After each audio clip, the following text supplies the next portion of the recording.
Почитувани гледачи, добро вечер со ново издание на 24 анализа.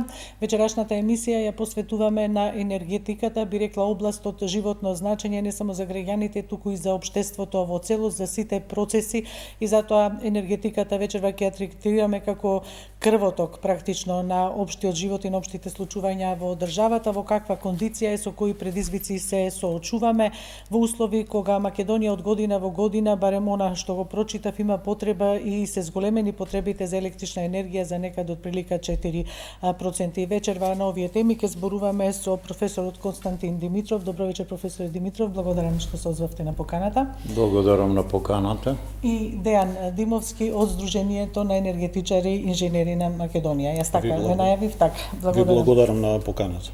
Така, еве една генерална оценка за тоа во каква кондиција е енергетскиот сектор и со кои предизвици, каде е најалармантна ситуацијата за вложување или за исправање на нешто што во минатото не било направено како што треба. Повелете, професоре. Видите, веќе долго време се зборува. Темата е позната, мислам и граѓаните и стручната, насочена, ќе рекле фела, колегите, сите што сме вклучени, едното исто зборуваме и се знае. Без моќна енергетска база на Македонија нема суверенитет.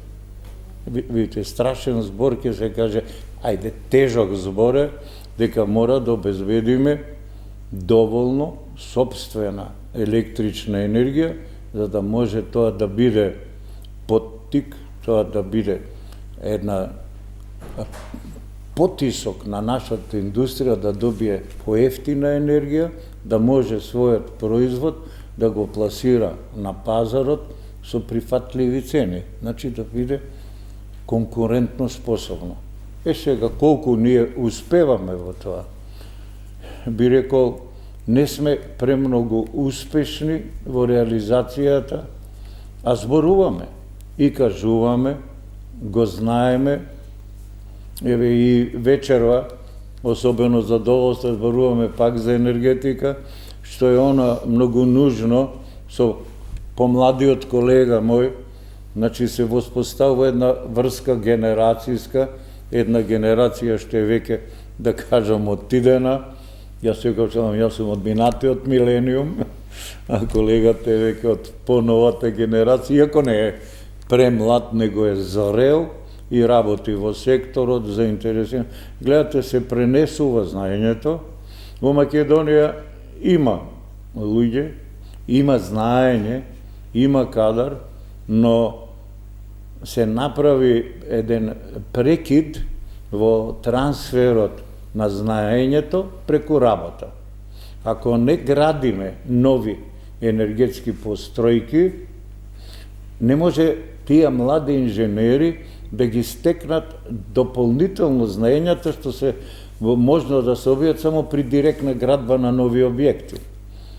Во Македонија имаме стратегија за развој на енергетиката, имаме исто обновен и освежен план за енергетика и клима, национален план за енергија и клима, и тоа е сега пред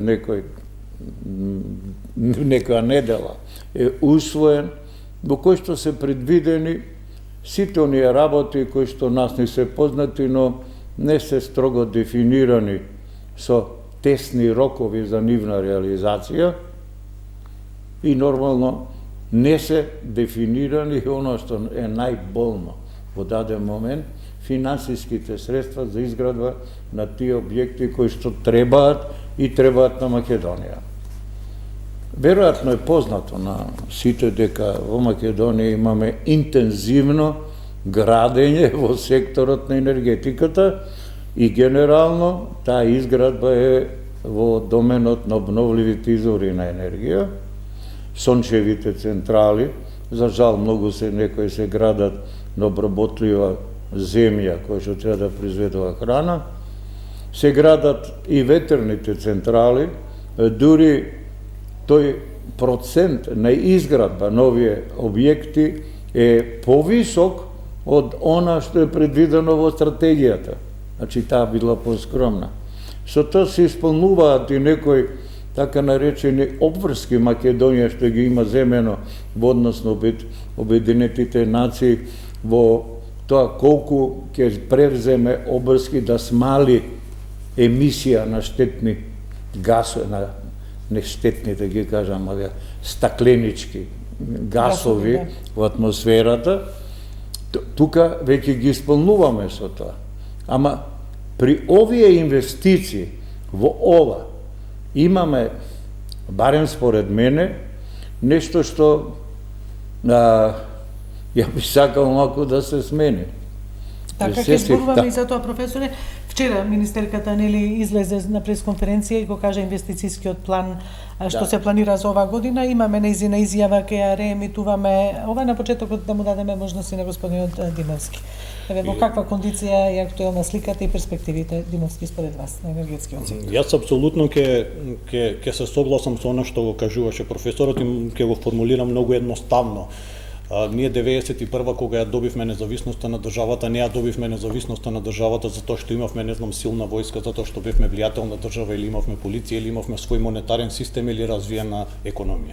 Ние ја добивме затоа што тогаш имавме стабилен енергетски систем и заради тоа тој стабилен електроенергетски систем имаше додадена вредност, имаше јас би ги нарекол енергетски умови, односно стручен кадар во областа од машинскиот факултет, од електрофакултетот, од градежниот факултет, од технолошко-метеоролошкиот факултет, кои што буквално ги имаа сите основи пред себе и кои што представуваат добра основа за да ние го развиваме и го градиме енергетскиот систем. Сега сигурно ќе кажевме дека имаме стабилен електроенергетски систем, ако јас и ценетиот професор вечерва разговаравме за тоа дека Чебрен и Галиште се изградени, дека Бошков мост е изградено, дека проектот за Вардарска долина или е во завршна фаза или е изграден, и ако разговараме дека после некоја нивна експлоатација од 15-20 години, не разговараме како ќе тргнеме ние во процесот да ги градиме, туку разговараме како би ги модернизирале во однос на управување, во однос на пренос на системот и во однос на зголемување на коефициентот на искористување, односно на ефикасност. Сето тоа ние го немаме, а уште тогаш ако се присетам на тој спој на генерации помеѓу нашите професори и ние кога бевме студенти, апсолутно не учеа дека 2025-2030 она што е столбот тогаш на енергетскиот систем во 90-тите години, јагленот веќе завршува, односно класата на јаглен, квалитетот на јагленот, калориската вредност се намалува и количините кои што ние ги имаме не можеме да се подпираме на основата на нашиот тогаш електроенергетски систем, односно Рек-Битола. Транзицијата не само дали ни е наметната во енергетскиот систем од страна на Европската енергетска заедница, ние имаме преземено одредени обврски кои што треба да ги исполнуваме, меѓутоа ние се уште разговараме на почеток за сето она што представува клучот на развојот на енергетиката во Македонија, значи ние се уште разговараме во која насока да тргнат проектите. Позади нас имаме портфолио на 14 неуспешни обиди за изградба за отпочнување со изградба на Чебрен и Галиште. И во тој контекст сметам дека Македонија енергетски изгуби драгоцени 3 децении заради тоа што во основа на самата трансформација на енергетиката Вардар е основа по која што ние треба да се движиме и да го искористиме тој воден потенцијал за да имаме развој на енергетиката. Мислам дека во таа насока на основата на државата, тоа е Вардар, ние се уште сме во некоја почетна фаза. Така. За жал. Јас сега ќе ја повикам изјавата на министерката за енергетика Сања Божиновска, дадена вчера на пресконференција околу инвестицискиот циклус за оваа 2026 година. Режија? По предлог на Министерството за енергетика, рударство и минерални суровини, владата на седницата одржана на 27 јануари оваа година го усвои годишниот план за изградба на енергетски објекти за 2026 година, која беше објавен во службен весник број 18 од 30 јануар оваа година, значи минатиот петок. Овој документ не е само список на желби, ова е конкретен, анализиран и стратешки план со кој почнува нов масивен циклус на инвестиции во енергетиката во Македонија. Зборуваме за инвестиции кои ќе ја трансформираат нашата енергетска слика, ќе обезбедат стабилност и ќе ја зацврстат нашата енергетска независност. Зборуваме за инвестиции кои ќе бидат направени од страна на приватниот сектор и ЕСМ вклучувајќи го од страна на над 97 различни компании. Министерството е тука да создаде услови, се донесе новиот закон, се воведоа нови стандарди, транспарентност и се усогласивме со европските стандарди. Дозволете ми да бидам прецизна со бројките, бидејќи тие најдобро ја илустрираат сериозноста на она што го работиме. Со овој план овозможуваме реализација на 67 нови енергетски објекти за производство на електрична енергија, секој со моќност поголема или еднаква на 1 мегават. Зборуваме за вкупна инсталирана моќност од неверојатни 4416,8 мегават часа и вкупна процената инвестиција од 3 милиарди и 735 милиони евра. Структурата на овие инвестиции е следна. Фотонапонски електроцентрали. Одобрени се 59 проекти со моќност од над 3000 мегавати и вредност од 2,1 милиарда евра. Ветерни електроцентрали. Одобрени се 7 големи проекти со моќност од 907 мегавати и инвестиција од 1,18 милиарди евра. Когенеративна гасна електроцентрала, прифатен е еден клучен проект со капацитет од 495 мегавати, вреден 445 милиони евра, кој ќе биде исто така значаен за балансирање на системот. Свесни сме дека обновливите извори бараат и складирање на енергијата. Затоа можам да кажам дека овој план е револуционерен, бидејќи става огромен фокус на батериски системи. Планот опфаќа вкупно 96 складишта на електрична енергија со вкупна инсталирана моќност од 2027 мегавати и капацитет од речиси 5000 мегават часови. Проценетата вредност само на овие системи за складирање изнесува безмалку 2 милиарди евра. Ова вклучува 77 интегрирани складишта во склоп на електроцентралите, 19 изолирани самостојни складишта кои ќе служат за балансирање на мрежата. Професор Димитров, дел од пресконференцијата на министерката изнесени вчера, дел од енергетичарите и луѓе што имаат значење во оваа сфера велат дека не кореспондира со оваа стратегија што вие споменавте до 2040 година, бидејќи Македонија и без тоа повеќе произведува отколку што може да издржат преносните системи. Дел од нивната загриженост. Добро, точно е дека паралелно со производството, особено на обновливите извори на енергија, мора интензивно да се развива и преносниот, особено дистрибутивниот систем за електрична енергија, зашто тие се тесно грло при еден ваков интензивен раст на производство, на изградбата на нови постројки. Убаво е сето тоа што се инвестира, како што ќе чуеме. И со тоа, и како што се најавува и се јавува, во Македонија се произведува количина на енергија што е еднаква на незината потрошувачка. И тоа би било се многу убаво, само има тука една мала фалинка дека тоа го произведуваат приватни производители и една држава не може да базира сигурноста на производството и безбедното производство на база на приватни инвестиции. И јас многу би сакал да видам дека освен она што преку електростопанство на Македонија се инвестира во таа количина на сопствено производство со колектори, сончеви колектори, да слушнеме дека ќе се изгради една когенеративна постројка во Битола, во рек Битола, со која што ќе се помогне транзицијата од јаглен кон газ да биде побезболна и побрза.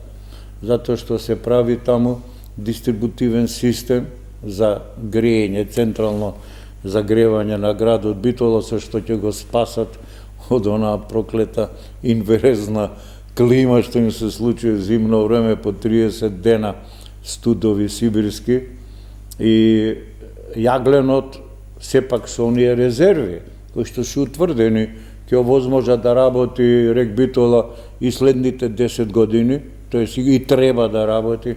Нас ни треба време да ги, дури да почнеме утре со да можеме да купиме една постројка да се гради во Рек Битола или во Скопје, ова што, како што чувме, 400 мегаватна, предпоставувам ќе биде градена во Скопје од инвеститор од надвор, и тој негова.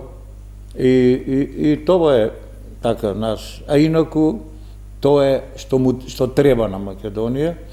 Електростопанство да обезбеди сопствено производство на електрична енергија со кое што ќе може да влијае на цената на електричната енергија.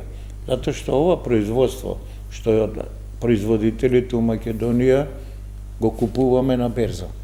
И нормално со цена која што е во даден момент на берзата, на пазарот би рекле дека таа е цената. Електростопанство ако може да произведува колку може повеќе сопствена енергија, да се инвестира во сопствено производство на електростопанство, бидејќи тоа е македонско. Дали гледате такви намери, професоре? Намери има. И сега нормално се има само една мал проблем, нема доволно пари. Затоа што во Македонија ние сме на границата на можноста за взимање на кредити. Нели чувме пред 2-3 дена, границата е оној лимит за да може да се земе убав кредит, да не се надбине 60%. Ние сме успеале 1% да го спуштиме и дојдовме на колку е 59,6, мислам, да не сгрешам од тоа процентите во децималите. Значи не можеме ние сега да влеземе одеднаш, да кажем, да се задолжиме за 1 милиарда, да стартуваме изградба на Чебрен, кој што е проект сон, една идеја, ајде да кажем, потреба на Македонија. И иако зборуваме за енергетика, ја го гледам Чебрен не како енергетски проект, тој е водостопански проект. Тој е капитален проект на иднината на Македонија, да се обезбеди доволно вода, затоа што сите прогнози велат се помалку вода ќе има потребна за наводнување, за индустрија, а да не кажам и за пиење на крај, како последно.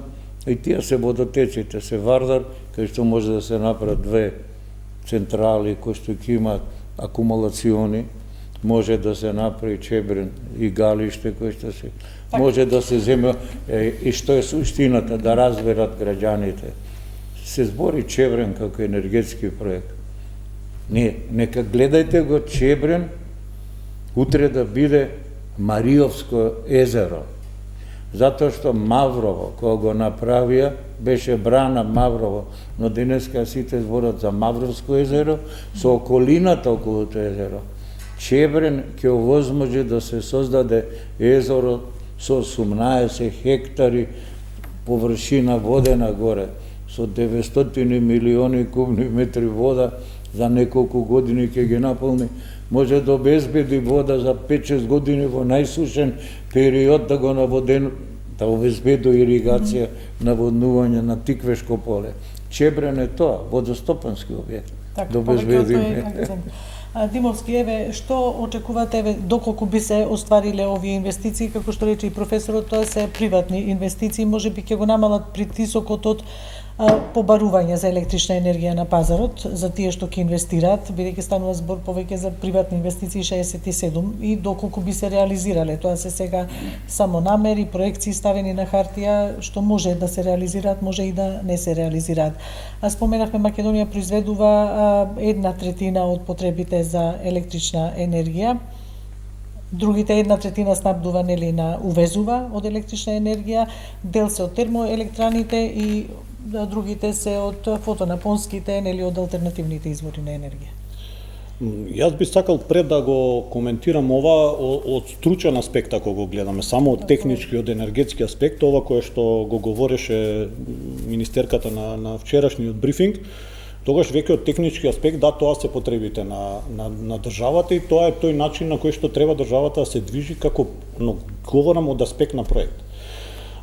Тука јас би полемизирал со тоа што ние генерално треба да разграничиме што значи домашно производство и што значи државно производство. Не е исто.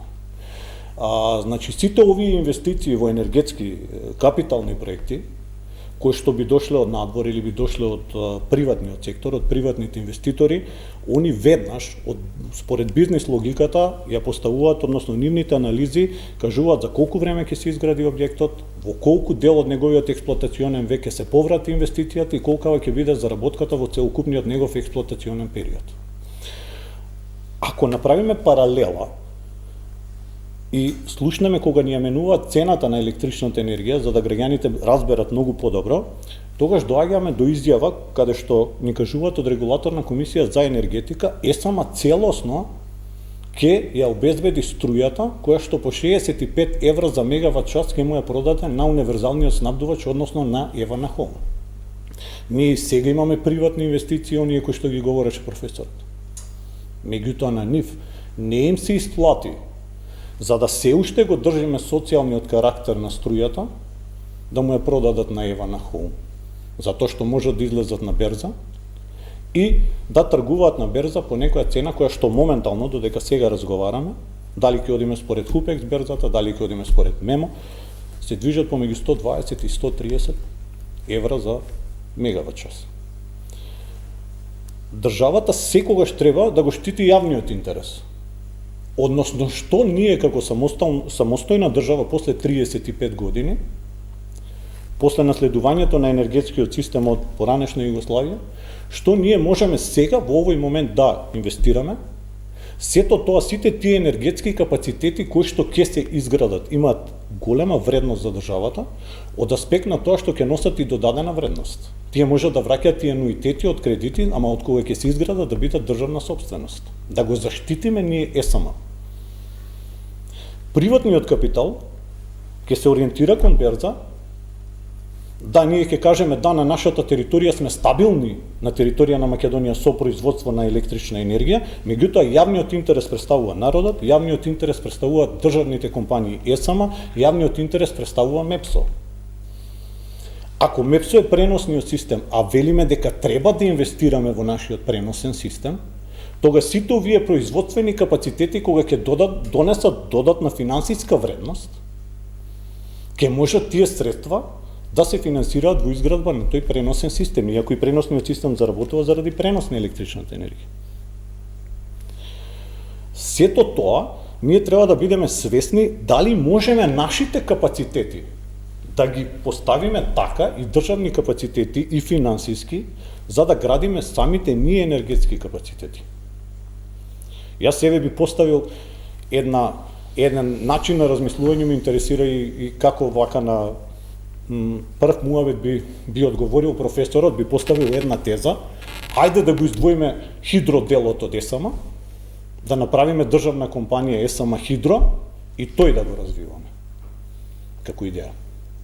Еден сегмент, професоре? Да, видите, тоа е интересно и сите што прават спекулации или различни сценарија, вели, да ги затвориме, да го уништиме електростопанство на Македонија, да го продадеме хидроделот кој што носи профит. Во Македонија тој носи профит и тој го покрива оно што малку се троши повеќе во термоцентралите, но тие обезбедуваат стабилност и баланс на енергетскиот систем. Хидропотенцијалот дел е проточен, дел е што го имаме преку акумулацијските шпиле, што ги имаме и тикве штука што работат, така да они се едно со друго поврзани во јака врска и веројатно, според мене, не мора да сум во право, излезот е Македонија, тоа мислам дека на владата пред се, бидејќи ги знаат сите овие работи, они се свесни, дори имат повеќе информации отколку ние, да кажеме, овдека што разговараме, затоа што ние сме само делумно запознати, може ја повеќе бидејќи подолго време читам. И имат и други обврски кои што мора да ги разгледуваат. По таа причина, веројатно ќе мора Чебрен да се гради заеднички со партнер. Значи, се тоа на кој начин ќе биде, веројатно владата ќе го одбере оној најбезболниот и најповолниот за Македонија. Ги има повеќе можности, дали ќе биде јавно-приватно партнерство, концес или било што, не би навлегол, но верувам дека во било која варијанта Тиквеш ќе остане во собственост на Македонија, дали да е концесија, приватно партнерство, тој носи профит, носи пари, а преку Тиквеш се регулира и истекувањето на водата, бар дел од големи води не може, инаку ќе ги запреше сега да не поплава тамо по Црна што направија некој поплави. Тука гледате и Чебрен и во тоа е улогата една да спречи поплави што се појавуваат и ќе мора да се оди на некакво здружување на средства, знаење, работа со квалитетен партнер. Кој ќе биде тој квалитетен партнер? Веројатно тука имаме уште една димензија, а тоа е геополитичките случувања и убеден сум дека владата интензивно размислува, разговара со соодветни групи, групации, како што гледаме, се зборува Јапан, се зборува Германија, сигурно се зборува од Франција, дури проекти има направени. Се зборува со Америка, зашто да не стратегиски партнери.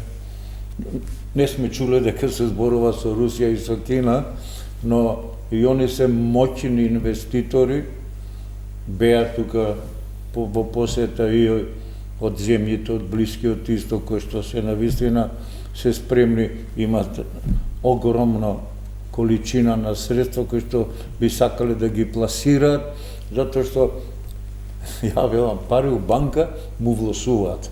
Треба да се пуштат да работат. И сите би ги вложиле тие пари во нешто што прави додадена вредност. А енергетиката не губи. Но вие на почетокот нешто споменавте, професор, околу интегритетот. Околу интегритетот. Да не се изгуби интегритетот. На почетокот некаде споменавте. Тука е сега прашање ви. Едно е, подобро да се направи и после 10-15 години да си е наше, да се задржи правото во управување со водата, да не биде дадено само за енергија, но видите, Чебрен е предвиден да работи како оно што му улогата да биде како една батерија за штедење на енергија, тука му е главната улога. А ја гледам како еден резервоар за вода, за развој на стопанство, дополнително, за развој на индустрија, земјоделие, туризам. Ја го гледам како езеро, Мариовско езеро, што ќе придонесе. Струјата би бил нуспродукт кој што тој не го решава енергетскиот проблем на Македонија. Решава во даден момент околу 300 мегавати може да ги собере, да акумулира кога имаме ефтина електрична енергија на пазарот, да ја преземе и ако е денеска таа не дека се движи од 40 до 60 евра, тогаш во оние часови што се после 19, тие се на ниво на 150 до 170 евра по мегават саат. Ете, тука е тоа финансиски, ќе врти таа вода, ќе прави профит на некој начин. Но треба време да се вратат тие пари и треба време да се изгради Чебрен. Дали Македонија го има тоа време, професор? No. Дали го има Македонија тоа време? Македонија доцни во се. Македонија треба да почне вчера или завчера, ние доцнеме. Ама, пак ви велам, дали имаме само еден проблем? Не е проблемот само енергијата. Здравството, образование, ајде да кажам армијата, што правиме во овие времења. Треба ли да, каква ние ќе се грижиме за енергија, ако немаме суверенитет да одбраниме границата. Во НАТО сме, ама и НАТО не помага ако сам не си помогнеш. И рекли, помогни си сам, па и Господ ќе ти помогне. Така. Значи, ние треба тоа да го направиме за нас. Така. Димовски, еве што мислите вие како Чебрен, рековте дека тогаш се спротивставивте на претходната влада кога беше многу блиску, сега не знаеме колку блиску до продавање на Чебрен на германски на грчки инвеститор, бевте против исто и како професорот Димитров. Да, професорот ја предводеше таа иницијатива тогаш. Ние се спротивставивме затоа што ја и денеска сум убеден дека тоа беше многу лоша идеја. Концепцијски гледано беше лоша идеја, да покрај тоа што Чебрен ќе го гради инвеститор од надвор, ќе го гради едноставно она што е веќе изградено, она што носи профит, она што има енергетски капацитет во државата. ХЕЦ Тиквеш требаше да биде отстапен. И ХЕЦ Тиквеш после 60 години, кога што се сеќавам, требаше да ни биде вратен, кога едноставно и целокупниот технолошки процес ќе беше апсолутно застарен. Генерално не се сложувавме тогаш и не се сложувам сега и сум убеден дека можеби имавме среќа што тој инвеститор со неговата намера тогаш, барем оние информации што ги добивме тогаш од Министерството за животна средина, бидејќи не постоеше сегашното Министерство за енергетика, мислам дека е донесена добра одлука да заврши таа приказна. Генерално јас мислам дека Македонија може да има капацитет да изгради барем еден енергетски капацитет, па макар и финансиран од сопствени средства или кредитиран. Затоа што се согласувам со она што го говори професорот, дека доколку парите стојат му власуваат, меѓутоа треба да бидеме реални дека и било која приватна инвестиција нема да ви дозволи да он биде во некакво си партнерство со вас, меѓутоа вие да управувате со неговите пари. Да се постави државата да биде доминантен сопственик во таа изградба или да биде државата доминантна од кога ќе се изгради во експлоатацијата и во управувањето со тој енергетски систем.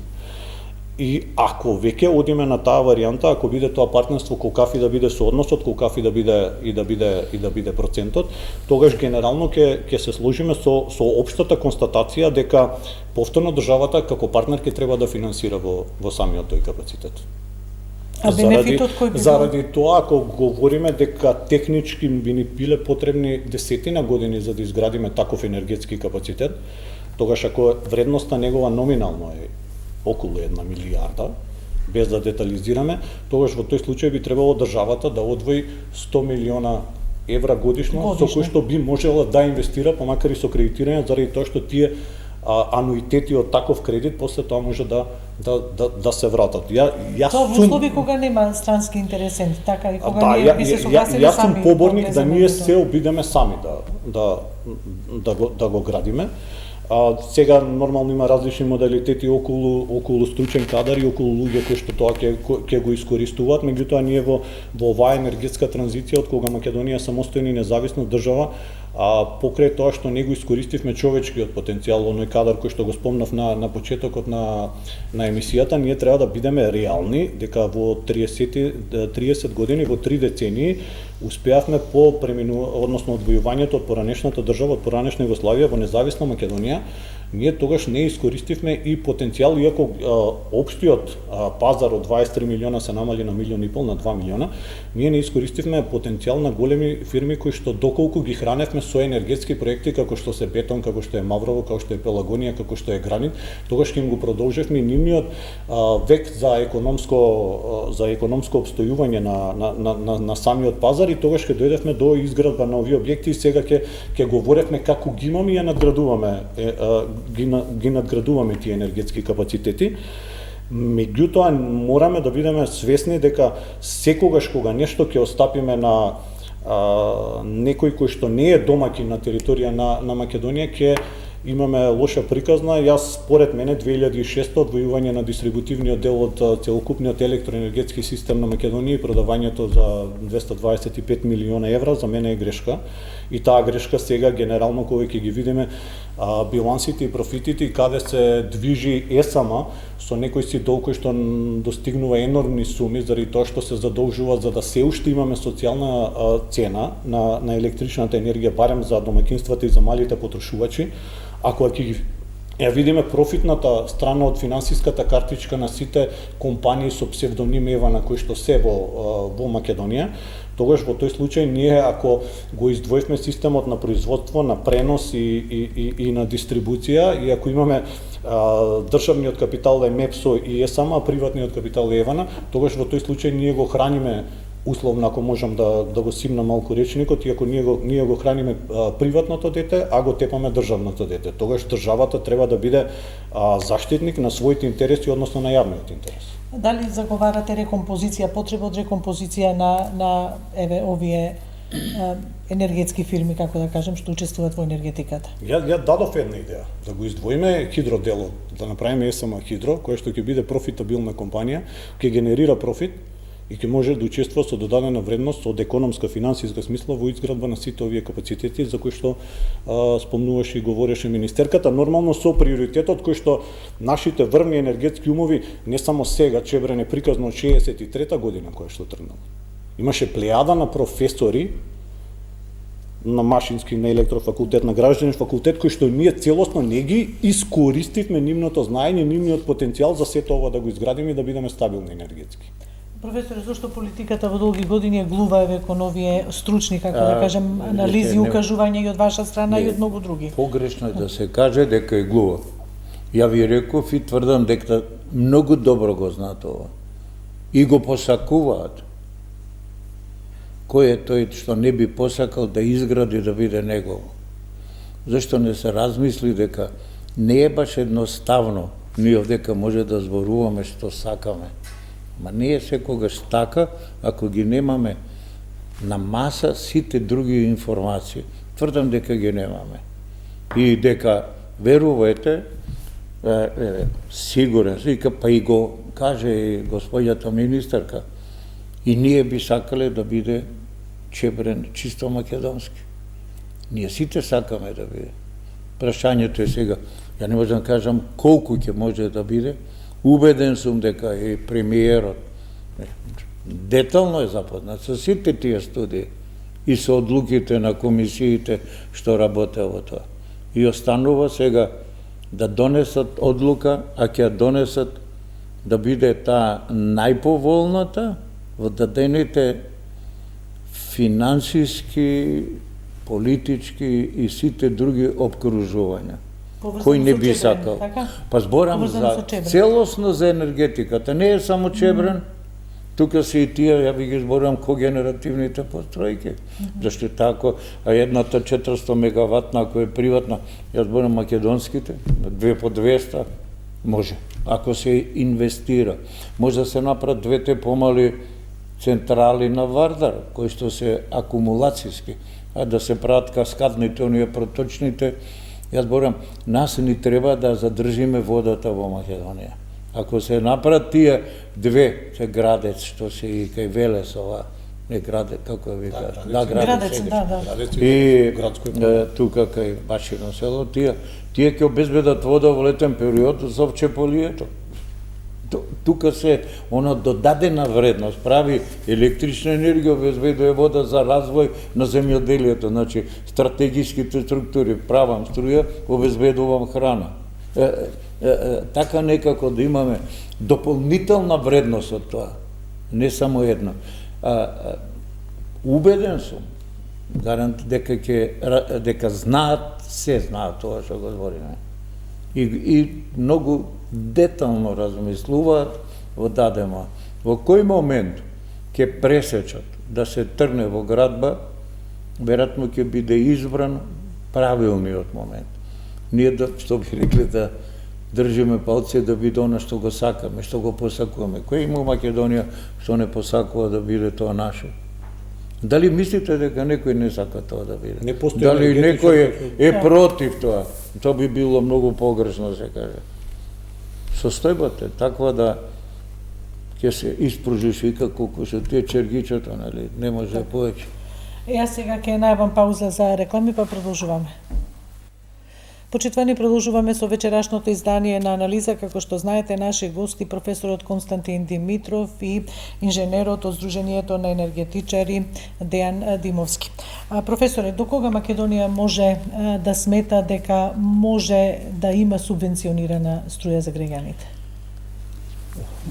Многу деликатно прашање и сега имаме една контратеза. Ја еве да кажам дека ние се зборуваме да произведеме енергија, да им возможиме на граѓаните да имат поевтина електрична енергија, затоа што имат релативно ниски примања и да биде таа усогласена со примањата. Ние, ако се размисли помеко, а да направиме да не трошиме толку енергија, да смалиме потрошувачката да смалиме електростопанство да купува електрична енергија по 100 евра, а да ја продава по 65 евра на ЕВН. Еве го тука тоа е потезот што 20 година, значи веќе познати врапците зборат енергетската ефикасност. Како што на сите знаат енергетската ефикасност, да си ги задоволам потребите со помало потрошувачка на енергија. И тука веќе е она што Дали може се би расфрламе со енергија, државата. професоре, што мислите ве како крајни? Еве тука може да се направи еден исчекор кој што јас го напишав во Македонија и мислам, не знам зашто се чека да се направи јавно-приватно партнерство меѓу ЕСМ со граѓаните. Наместо да инвестираат, да направат, што знам, 50 мегавати на поле таму во кај што Јаловина или Копот кај што бил во Сломи, 50% од средствата да бидат на електростопанство, 50% на граѓаните на своите покриви да постават сончеви колектори.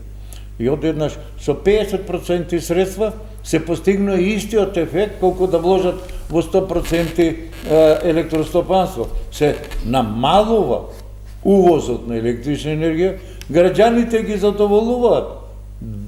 Мал дел ги задоволуваат. Ако успеат 20% е добро.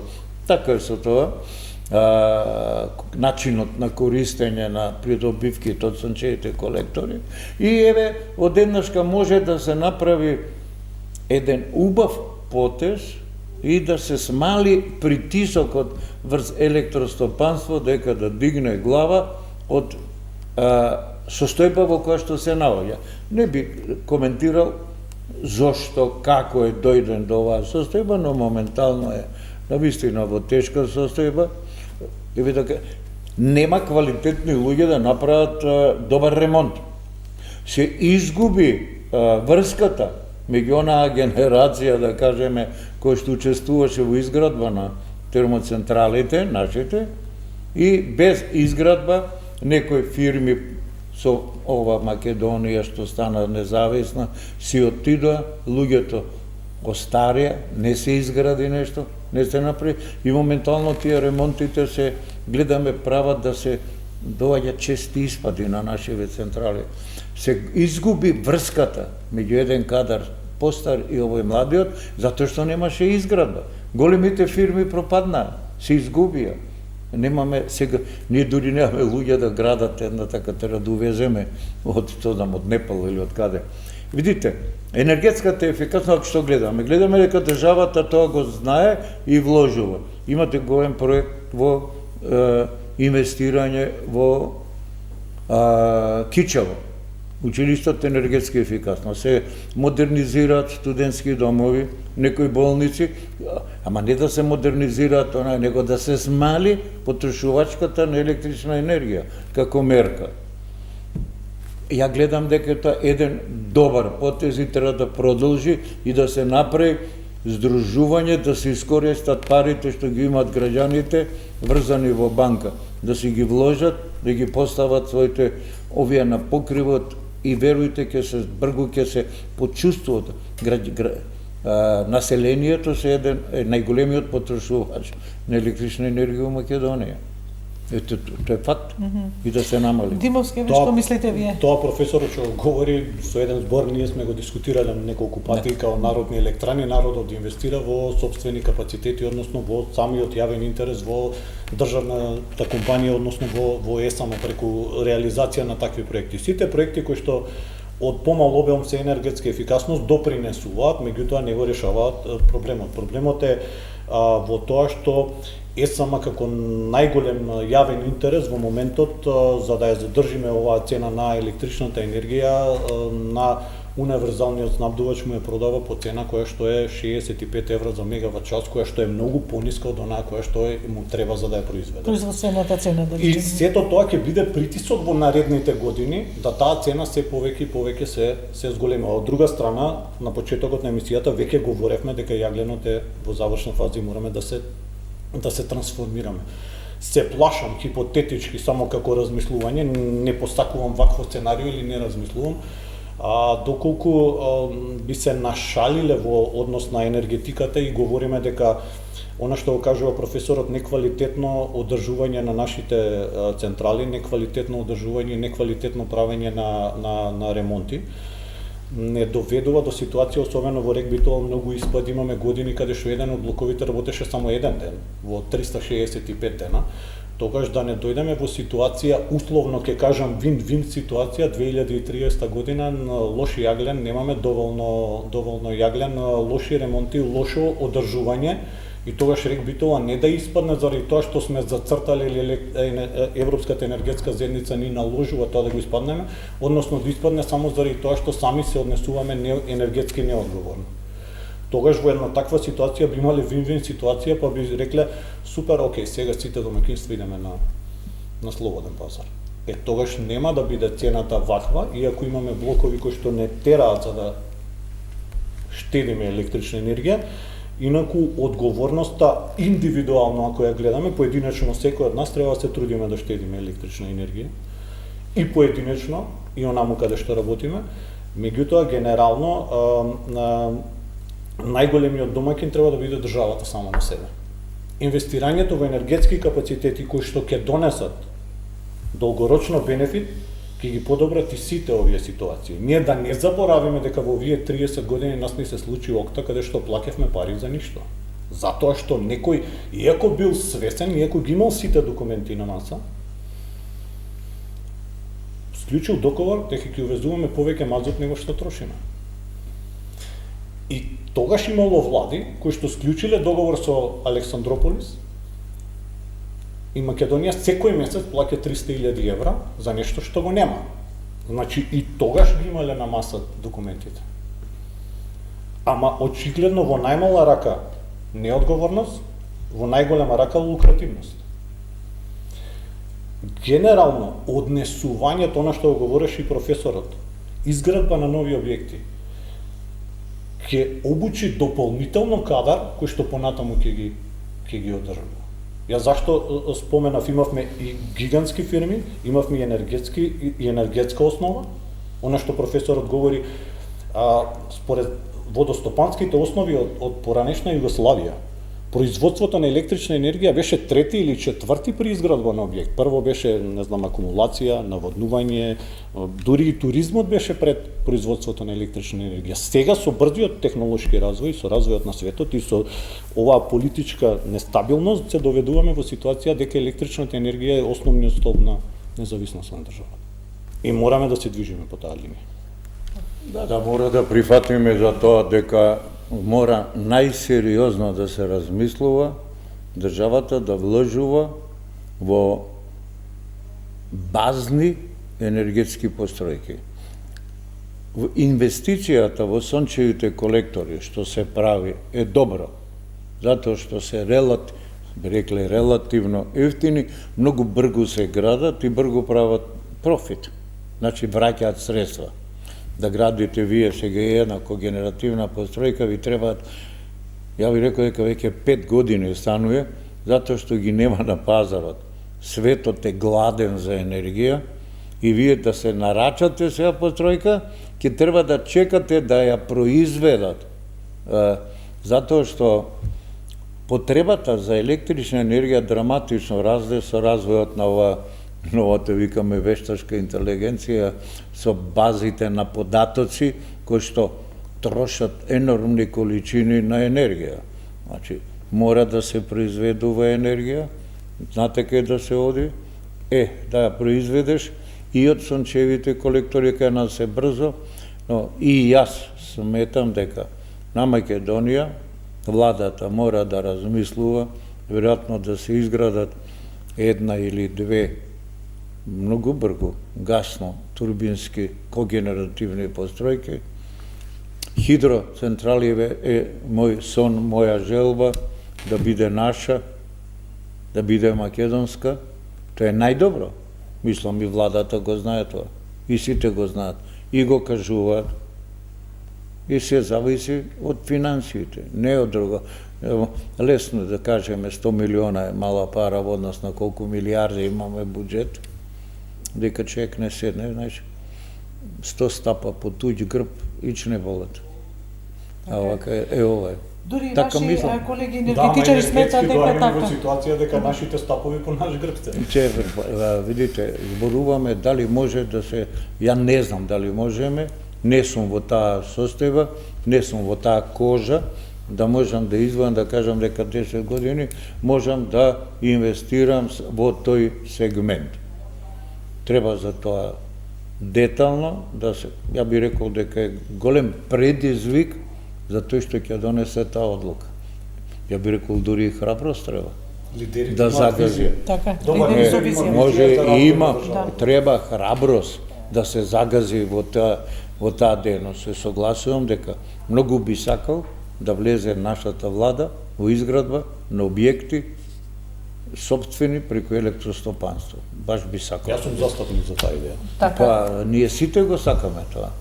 Државата мора да ваш, да се движи во насока на сопствен развој. И фала Богу, го кажуваме и они го знаат. Државата мора да е домаќин на Овие што народот и на споменавте, сама себе. професор, когенеративни централи, 2 гасни централи ги заговара и основачот на едно од здруженијата Батковски, мислам, го споменавте сега пред емисијата, за 2 гасни електрани, Неготино и Битола би биле и акумулација која што би била во Сува Гора над Козјак. Видите, Како бајпасирање, да речеме, нова ситуација, нешто Да, Дејан ги кажува да се купи гасни турбини за Неготино како предкучни гасни турбини, се зборува многу одамна. Направени се и проекти. И сега, знаете што, имате една постројка во Неготино, термоцентрала, која што е првата што се изгради во Македонија, 80-та година, не дека, таа е веќе 40 години, и за жал не е многу време користено, иако се применува посебни методи на конзервирање на постројката, тоа е руски метод од професорот Поваров од Московскиот енергетски институт. Добро, имавме тоа привилегија да се познаваме и во институтот, да му одиме, да видиме како е. Но сепак времето вика многу побрзо го ја уништува постројката кога не работи отколку кога работи. Многу долго не работи и е проблематично да се пушти луѓето што беа персоналот заборавиле да возат таа постројка, би рекол. И сега ви што се нуди на пазарот, демек дека е ефтино 2 гасни турбини, и тие гасни турбини се, може сте ги виделе, веројатно кога се разговара, се стари по 30 години. Што викот, стара постројка не може да то вести млада невеста. Не е тоа решение оптимално. Подобро е да се купи нова и да се трне да работи како што треба, а не да се расипува на секој ќоше. Барем така мислам, а може и не сум во право, но тоа е мојот став во однос на таквото модернизирање на термоцентралата у Неготино. И тоа сум го кажал. Изградбата е многу потребна, ја би ја поддржувал и за во Битола и за во Скопје. Нужно е. Градот Скопје му треба енергија за топлификација. Ние плаќаме за топлинската енергија што се произведува во Тето. Таа е во Скопје, работи, но не е наша. Таа е туѓа. Ја купуваме на берза цената, но таа топлинска енергија сепак е само 40% во однос на собственото производство што го произведуваат во СМ енергетика, со тоа што во котлите, водогрејните котли произведуваат топлинска енергија. И те одма ја кажуваме придобивките, ако имаш таа централа, колку е поевтина. И после големи делови во Скопје, има ново изградени објекти, не се приклучени, бидејќи не е изградена дистрибутивниот систем за развод на топлинска енергија, за да може да се и да се изградат овие постројки. Не само тоа, имаме студии во Македонија и за Тетово и за Гостива, мали од 100 мегавати или 50 мегавати когенеративни постројки. Има елементи, има техничка документација, би рекол, пари треба. Парите околу сето Само тоа. се врти околу парите и да се трне тогаш во една агресивна градење. Знаете што е? Ако се влезе во едната се изгради, ќе се добие кураж да се направи втората и третата, ама да се почне. Јас сум за тоа.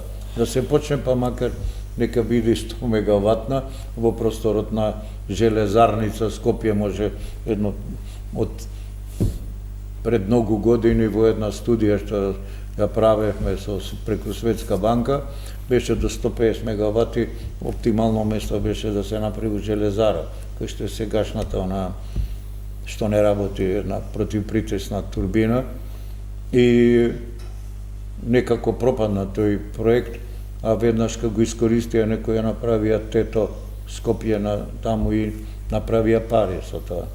Еве вака беше состојбата. Околу користењето на ветровите, нели, и на сончевата енергија, дали имаме доволно капацитети за складирање на таа енергија? Исто знаеме дека најсигурен извор за енергија сигурно би биле водниве ресурси, ако нели јагленот го оставиме на страна.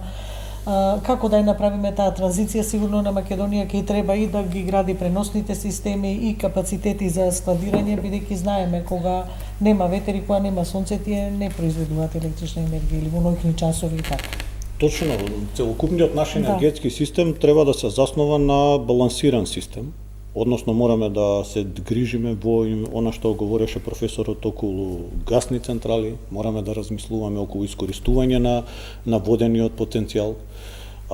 Попратно на тоа исто така може да се инвестира и во фотоволтаици и во ветерни централи. Значи не можеме само да се насочиме во една насока да се инвестира, затоа што ние ако се навратиме според одредени анализи, односно извештаи кои што ги читаме од самата регулаторна комисија за енергетика, во изминатите 3 години се издадени лиценци да се инвестира, односно приватни пари да се инвестираат во некаде околу 900 мегавати номинална моќност на фотоволтаици. Ако се движиме само во таа насока, тогаш генерално ако го гледаме енергетскиот систем, тогаш имаме проблем.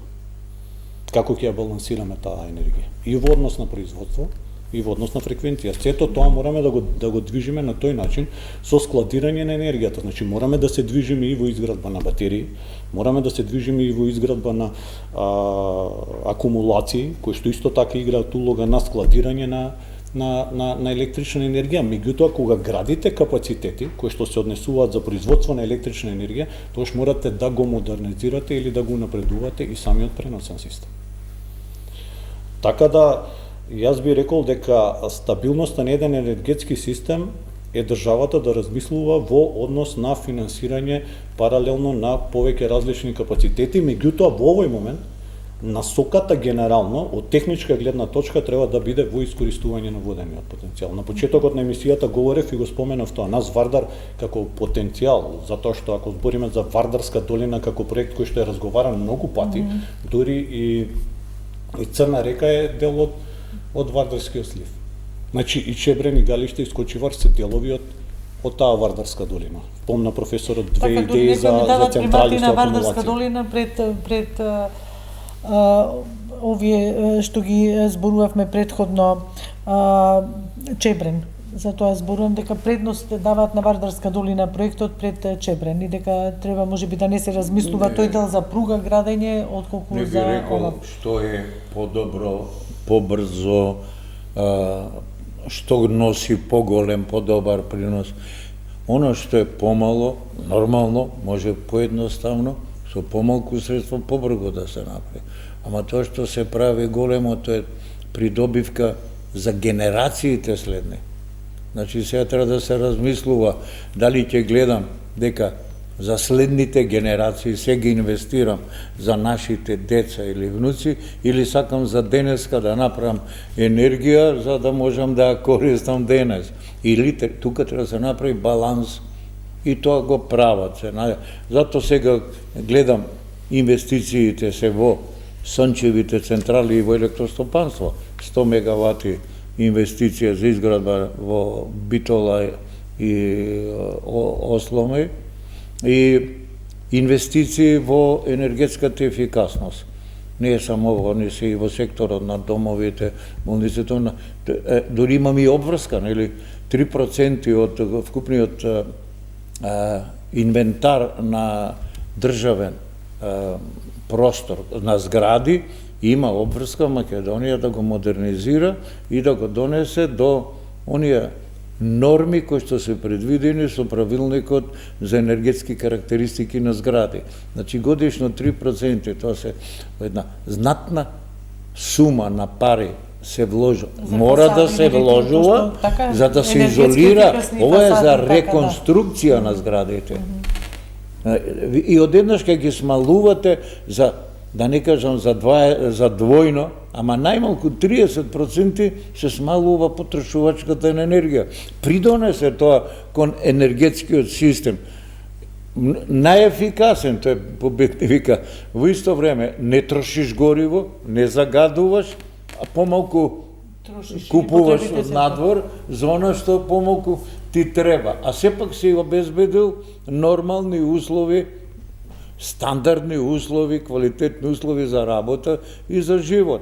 Точно, не за џабе е тоа најпобедничка. Еден од столбовите во енергетиката, производството на базна енергија, а обновливите извори се еден убав додаток кој што обезбедуваат брзо производство на енергија, кој што мора да биде проследен со, би реклете, различни типови на складирање на енергија, и законот тоа го предвидува. Ако сакате да градите ова, мора да обезбедите балансирање. Едино може да го балансираш градување, во даден момент батерии или различни системи.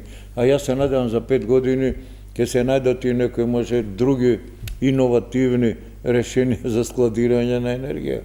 Нема само вие да бидат дали биле акумулаторски со киселина или се литиумски батерии или се со некои гелови различни системи на батерии и се со подобри карактеристики, но не го решава тоа проблемот со енергетиката.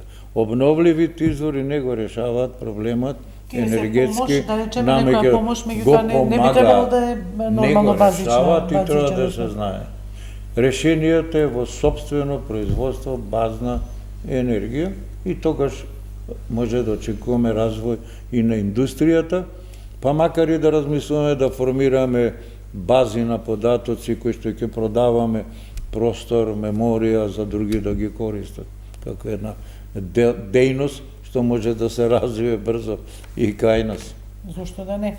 Димовски, со нешто би завршиле, еве не ги спомнавме потребите колку се на Македонија на годишно ниво? Па околу 7500 гигават часови отприлика. Да, тоа е стандардно. Мислам дека во последниве години најлошо беше 2020, 2021, 2022 кога увезувавме негде околу 2500 гигават часови. 2024 ги имам гледано податоците, се околу 600. Јас едноставно би завршил, ние повторно дискутиравме што и треба на Македонија. Се надевам дека во догледно време би можеле да разговараме дека имаме енергетски капацитети кои што можеме да ги модернизираме и ќе разговараме многу попродуктивно. Македонија 30 години разговара што и треба, конечно треба да тргне и да гради, треба државата да се охрабри, треба да тргне и да гради, затоа што изградбата на енергетски капацитети носи стабилна држава и развој, и држава која што се развива во сите сегменти. И безбедност и тоа е школа за следните генерации инженери. Да се, тоа е калење на челикот преку работа.